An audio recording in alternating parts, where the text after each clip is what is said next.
Okay, so imagine, right? Yeah. Like you're on a beach, Mm-hmm. white sand, yeah. Laptop's open. Yep. You finished all your work. The world is your oyster. I like it. That's the dream, right? For digital nomads, I mean, The freedom, the flexibility. exactly. But what about, the not so glamorous side of things? What do you mean? Like what happens if you get sick or like, retirement, that kind of stuff. Ah, Like okay. how does that work with, well, health insurance, Social Security? Right, right. So today we're doing a deep dive into all that. I'm excited. Yeah. We're going to look at all those traditional systems Yeah. and see how they work or don't for digital nomads who are, always on a move. It's a big one. It's a big topic. It is. So we've got a ton of articles, reports, even some official guidelines here. Wow, okay. And, our mission, I guess, Yeah. is to figure out what are the real practical challenges Mm-hmm. that digital nomads face, and then Yeah. hopefully find some solutions, Yeah. Absolutely. Like peace of mind while you're traveling the world. Exactly. So where do we start? Well, let's start with health insurance Okay. Yeah. Good place to start. because most plans, right, Mm-hmm. they assume you live in one country, Yeah. You're a resident. right, and you pay into the system there, Yep. And you get your benefits from that system. which makes sense, traditionally. Yeah, right. But But what about for digital nomads? yeah, exactly.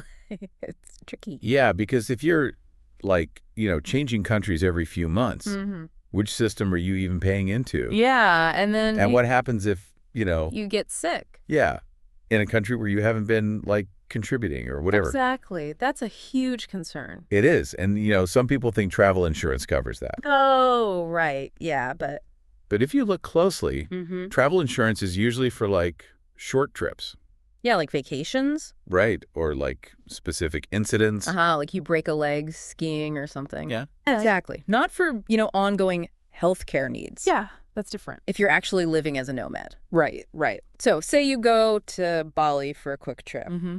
but then you end up staying for 6 months. Oh, wow. And then you need like regular treatment for something. Travel insurance isn't going to help you there? Nope. And I was reading here, even in the EU where it's supposed to be like easier, Yeah. there are still limitations. Really? Like what? Well, take the UK, for example. Right. They have the, what is it, the GHIC? The global health insurance card Yeah. replacing the old EHI. Yeah, and it sounds great, right? Yeah. But it's mainly for emergencies and like temporary stays. Oh, so not for a long term. No. So like Interesting. if you're from the UK Right. and you decide to live in Portugal for a year, let's say, Mhm. the GHIC might help if you like, break your arm or something, Yeah. but not for regular checkups or, Ongoing care. Exactly. So it's really highlighting this issue. Like, what does temporary even mean for digital nomads? It's a good question. If this is your life, Right. the systems just haven't caught up yet. They're speaking a different language. Totally different world. Okay, so we've talked about health insurance, which is, for now. Yeah. What about planning for the future? Like Social Security and all that. Right. That's important. Yeah, because it's about retirement, disability. Making sure you have a safety net. Exactly. And just like health insurance, Mhm. Social Security is all about like, Contributing to a single system. right, consistently. Yeah. In one country, usually. Yeah. So let's take Germany as an example. Okay. You work in Germany, you pay into their Social Security system, Uh-huh. and you build up, what do they call them, periods of insurance. That's right. Yeah. So basically, It determines your benefits later on. right, like you're earning points Yeah. Good analogy. that you can use for retirement or if you, can't work anymore. Yeah. But if you're a digital nomad, moving between, Berlin, Lisbon, Buenos Aires Mm-hmm. for work, I mean, Your periods of insurance get all messed up. I do. They're all over the place. Like, Spread across different systems. yeah. How do you even like begin to deal with that? It's the biggest question for digital nomads. It is. It's like trying to fit puzzle pieces from different puzzles together. I like that. Sometimes it works, sometimes it doesn't. And even if you can combine them somehow, the benefits are probably way lower. Yeah, because it's all fragmented. Exactly. So you could be working really hard, earning good money, Mm-hmm. but you're jeopardizing your like future benefits. Because you're not consistently in one system. Yeah, that's actually pretty scary. It is. It is. There are some international agreements, like between the U.S. and Brazil. Okay, but those are pretty specific, right? Yeah, they're not like a universal solution or anything. It's a kind of a patchwork system. It really is. It sounds like the traditional systems, Mm. they just weren't built for this, You know? Well, they weren't designed for digital nomads. Right, for people who, like, move around all the time. Exactly. But don't worry, we're not going to leave you hanging. Of course not. In part 2, we're going to look at some solutions. Ooh, can't wait. Yeah, and some of them are pretty cutting edge. Oh, I love it when it gets futuristic. So stay tuned. I'm hooked. All right, we'll be right back after the break. Okay, so we've painted, like, a pretty bleak picture, right? Yeah, a little bit. But there are solutions out there. Oh, God. For health insurance, at least one thing that digital nomads often use is What's that? international health insurance plans. Oh, okay. So instead of being tied to, like, one country, Exactly. these plans cover you globally. Yes. So you're covered whether you're, I don't know, working in a cafe in Paris Wow. or a co-working space in Thailand or, That's so cool. wherever. So that solves that gap we talked about, right? The temporary stay thing. Yeah, exactly. So it's more comprehensive coverage, Yes, much more. You don't have to constantly worry about, like, whether you're covered or not. exactly. But I'm guessing that probably comes with a higher price tag, right? You are correct. They tend to be pricier than, like, your regular plans. Yeah, I guess that makes sense. It's a trade-off, right? Mm-hmm. You're paying for that peace of mind. Yeah, and the flexibility. The flexibility to, like, not worry about healthcare wherever you go. Precisely. Makes sense. So it's like any other insurance, you're weighing the cost, the premium, Mm-hmm. against the potential cost of actually needing to use it. Yeah, and that So- cost could be huge, Yeah, especially if you're in a country with expensive healthcare. Right, or if you have, like, a pre-existing condition. Oh, right. That's important. It is. So do your research, And compare the different plans. Yeah, look at what's covered, the deductibles, the limits. All the fine print. All of it. Make sure it fits your needs and your budget. So international health insurance, that's one solution. What about Social Security, though? Ah, yes. Any workarounds for, us nomads who want to make sure we're... Planning for the future. Exactly. Well, I would say the most important thing is knowledge. Okay. You got to understand those international agreements we talked about. Right, the ones between countries. Yes. Those, it sounds complicated, I know, but trust me. Okay. It's worth it to really understand the details. Because it could make a big difference later on. Huge difference. So basically, there's a chance Mm. that all those, like, scattered periods of insurance, Yeah, it's all over the place. you might actually be able to combine them. Oh, really? So there's hope. There is. Those agreements, like the U.S. and Brazil one, they can sometimes let you do that. Combine those periods of insurance. Yeah.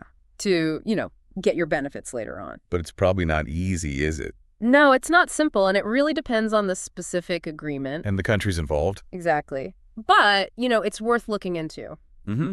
Doing the research. Yeah, and what's really cool is that the EU is actually, Yes. they're trying to make things easier for, like, cross-border workers. Okay. The European Labor Authority, they're called. ELA. Yep, that's them. And they're doing some really interesting things. That could potentially benefit digital nomads. Exactly. It's like, imagine a future Mm-hmm. where Social Security is more portable. That would be amazing. Oh, wouldn't it? Designed for global citizens, Okay, but speaking of exciting developments, Mm. remember blockchain? Oh, yeah. Blockchain. We were talking about that and its potential. Yeah, for a global, portable social safety net, right? Yeah. It's been on my mind. It's a powerful idea. Imagine, like, Yeah. your contributions, your healthcare data, your benefits, Ah. all just moving with you wherever you go in the world. It sounds like almost too good to be true. I know. But, after everything we've discussed today, Yeah. it doesn't feel impossible. No, not really. And we're seeing the pieces coming together already, right? Like what? Well, those international agreements, the Mhm. blockchain platforms we talked about, What? tokenized economies, it's all happening. There's a lot to take in. It is, but it's exciting, isn't it? It is. So much to think about. Hey? Mhm. All this stuff about how digital nomads can actually, like, get healthcare and plan for the future. It is, yeah. We've covered a lot of ground today. We have, from Yeah. traditional systems all the way to, like, blockchain and stuff. Yeah, those tokenized economies. Yeah. Wild. Wild. But it feels like this whole digital nomad thing, Mm, it's really pushing things forward. it is, making these systems change and adapt, like, way faster than before. It's almost like digital nomads are like pioneers or something. I like that. Yeah, they're out there figuring out this new way of living, working, And they need solutions that work for them. right, that are just as flexible and, borderless. Exactly. As their lifestyle. And the cool thing is, those solutions are starting to, like, actually appear. They are. It's happening. We were talking about blockchain before. That global social safety net idea. Yeah, that. I can't stop thinking about it. It's a powerful concept, right? Imagine a system where Yeah. everything just like moves with you. Your contributions, your health data. All of it. Seamlessly. It sounds kind of utopian, but Yeah. after today, it doesn't seem impossible. No, not at all. All the pieces are there, right? Yeah, the agreements, the platform. Blockchain, tokenized economies. The challenge, I guess, is putting it all together. It is, yeah. Making it work for everyone, no matter where they are or how they live. It's a big task for sure. It is, but you know what? I'm feeling pretty optimistic. Me too. There's a lot of work to do, but there's also a lot of momentum. That's true. So, for all you digital nomads out there, And future nomads. yeah, don't let the challenges scare you. There are solutions, communities, new tech coming out all the time. Exactly. Stay informed. Yeah. Do your research. Explore your options. Advocate for the future you want. Yes. I think that's a great place to wrap things up. It is. The future of healthcare and social security for digital nomads, it's changing. It's being rewritten. And it's a future worth fighting for. Absolutely. Yeah. So, keep those passports ready, those laptops charged. And those minds open. Until next time, safe travels, everyone.